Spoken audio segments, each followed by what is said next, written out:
আজকে তীব্র খরা চলছে, হিট ওয়েভ চলছে, আলোচনা হচ্ছে কেন পরিবেশ নিয়ে আমাদের পলিসি নেই। বাংলাদেশের মতো একটা জলবায়ুর ভুক্তভোগী দেশের এখন যখন রোদ হচ্ছে, গরম হচ্ছে, ফেনা তুলে ফেলছেন, গাছ লাগাই বইরা ফেলাইবেন দেশে। এত বছর কি করছেন? এক বছর আপনি গাছ লাগিয়ে পরিবেশ চেঞ্জ করে ফেলবেন। আবার বিপরীত দিকে আমি আমাদের বন্ধুদেরকে সোশ্যাল মিডিয়াতে, ফেসবুক আছে, যা ইচ্ছা তাই লেখেন, পোস্ট দিয়ে ভাইরাল হতে চায় সবাই। একজন সুন্দরী নারী, ইয়ং মেয়ে, শিক্ষিত মেয়ে নিয়োগ পেয়েছে হিট অফিসার হিসেবে, তার চেহারা ভালো, চলো বাইরে থেকে পড়াশোনা করেছেন, তাকে নিয়ে ট্রোল করে। একটা মানুষ দায়িত্ব পেয়েছে, এক বছর কি করবে? এগুলো কি মানে আপনাদের সেন্স আসে না? এই ধরনের একটা পলিসি নিয়ে কাজ করলে তো মিনিমাম আপনার অন্তত পক্ষে 5 বছর লাগবে সেটা সুফল পেতে। শুধু শুধু ওনাকে নিয়ে ট্রোল করে তো লাভ নাই। যে আজকে এই যে আমাদের দেশের তরুণরা রাজনীতি বিমুখ হচ্ছে, সমাজ দেশ নিয়ে তাদের ভাবনা নাই, তাদেরকে বুথ করে রাখা হচ্ছে, একটা মৃত্যু প্রায় একটা অর্ধ মৃত সমাজ তৈরি করা হচ্ছে, যে মানুষের বোধ অনুভূতি নাই, যে আজকে আমার দেশের গণতন্ত্র নাই, আমাদের দেশের ভোটাধিকার নাই, আমি স্বাধীনভাবে দাঁড়িয়ে কথা বলতে পারছি না, আমি লিখতে পারছি না, আমি বলতে পারছি না।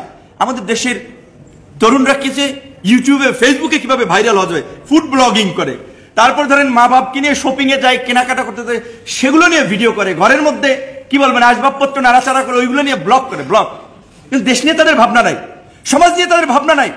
আজকে আমাদের দেশের শিক্ষিত তরুণরা এশিয়া প্রশান্ত মহাসাগরীয় অঞ্চলের 28 দেশের মধ্যে বেকারত্বের দ্বিতীয়। আমাদের দেশের ঢাকা বিশ্ববিদ্যালয় আজকে একটা রিপোর্ট হয়েছে, আমি ঢাকা বিশ্ববিদ্যালয় পড়েছি, আমরা বলেছি বস্তির চেয়েও খারাপ অবস্থায় থাকে ঢাকা বিশ্ববিদ্যালয়ের শিক্ষার্থীরা। আপনারা দেশকে এগিয়ে নেবেন, তরুণদেরকে আগে আসতে বলছেন, ঢাকা বিশ্ববিদ্যালয়ের শিক্ষকরা দেশ জাতির সবক দিচ্ছে, মানবাধিকার সবক দেয়, সুশাসনের সবক দেয়, আইনের শাসন কায়েম করতে হবে, ইনসাফ কায়েম করতে হবে, হরেক রকমের সবক দিচ্ছে না? বিভিন্ন ধরনের তো বিভিন্ন এনজিও বিভিন্ন ধরনের প্রজেক্টের সাথে ইনভলভ আছেন। অথচ ওই বিশ্ববিদ্যালয়ের ছাত্ররা যে গণরুম নামক যে নরকে বাস করছে, শিক্ষকরা কই প্রতিবাদ করছে দাঁড়িয়ে। হাউস টিউটর থাকেন একটা হলেন, প্রভোস্ট থাকেন, অনেকগুলো হাউস টিউটর থাকেন, সবাই মালপানি নিচ্ছেন, সুযোগ সুবিধা নিচ্ছেন। আপনি যে শিক্ষক, আপনি যে সমাজ গড়ার কারিগর, আপনি তো দাঁড়িয়ে বলছেন না আমি ছাত্রদের হল কন্ট্রোল করতে পারছি না, আমি ছাত্রদের আবাসন দিতে পারছি না, আমি হলের পরিবেশ রক্ষা করতে পারছি না, আমি আমার হাউস টিউটর থেকে ইস্তফা দিচ্ছি, আমি প্রভোস্টের দায়িত্ব থেকে ইস্তফা দিচ্ছি। সেটা তো আপনারা করছেন না। টাকা নিচ্ছেন, সুবিধা নিচ্ছেন, ঢাকা বিশ্ববিদ্যালয়ের শিক্ষক জাতির বিবেক হিসেবে নিজেকে পরিচয় দিচ্ছেন। কাজটা কি করছেন? বিবেকহীন কাজ করছেন। শিক্ষকরা তো করছেন, ছাত্ররাও যদি ওই মানিয়ে নেওয়ার প্রবণতা, যে কায়দা করে বেঁচে থাকো, এই রকমের যদি মেন্টালিটি হয়, আজকে ছাত্ররা কেন তাদের অধিকারের দাবিতে প্রতিবাদ করবে না? জাফরুল্লাহ চৌধুরীর কথা আমরা বলেছি, হুইল চেয়ার নিয়ে তিনি আপনার ওই ডায়ালাইসিসের কেবিন থেকে শহীদ মিনারে চলে যেতেন, ব্রাহ্মণবাড়িয়া চলে গিয়েছেন, সুনামগঞ্জে চলে গিয়েছেন, প্রেস ক্লাবে এসেছেন, শহীদ মিনারে গিয়েছেন, সাভাইর গিয়েছেন, নড়াইল গিয়েছেন। আমাদের ছাত্র বন্ধুরা বৈধ সিটের দাবিতে বিশ্ববিদ্যালয়ের ছাত্ররা প্রতিবাদ করবে না, কথা বলবে না? বিশ্ববিদ্যালয়ের 3য় শ্রেণী, 4র্থ শ্রেণী, ফার্স্ট ক্লাস, 2য় সমস্ত শ্রেণীর অফিসারদের নির্বাচন হয়, কর্মকর্তাদের নির্বাচন হয়, শিক্ষকদের নির্বাচন হয়, ছাত্র সংসদ নির্বাচন কেন হবে না? ছাত্র সংসদ নির্বাচনের দাবিতে শিক্ষার্থীরা ভয়েস রেজ করবে না? 28 বছর পরে একবার ডাকসু নির্বাচন হয়েছে, আবার ডাকসুতে তালা মেরে দিয়েছে। তাই ডাকসুর দাবিতে কেন ছাত্র সরব হবে না? তো আজকে পরিবর্তনের কথা আমরা বলি, আমরা পরিবর্তন চাই, দেশের ভালো চাই, নিজেরা ভালো থাকতে চাই, কিন্তু ভালো কিছু আমরা করতে চাই না।